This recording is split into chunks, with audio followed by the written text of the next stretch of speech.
Аз казвам не на насилието и агресията, за да мога да живея пълноценно. Човек се ражда добър и свободен, за да може да носи отговорност за постъпките си. Нека да има повече добрина и любов в мислите и делата ни. Да започнем най-напред от себе си. Да не бъдем самите ние причина за нечия болка, сълзи и страх.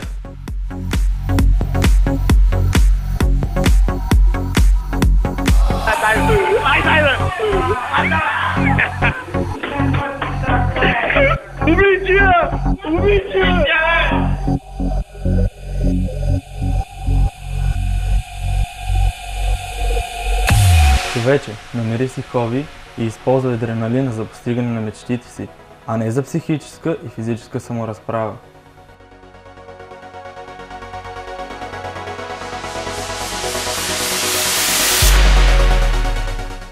Щастливото бъдеще го носим в себе си. Трябва само да поискаме да го изградим.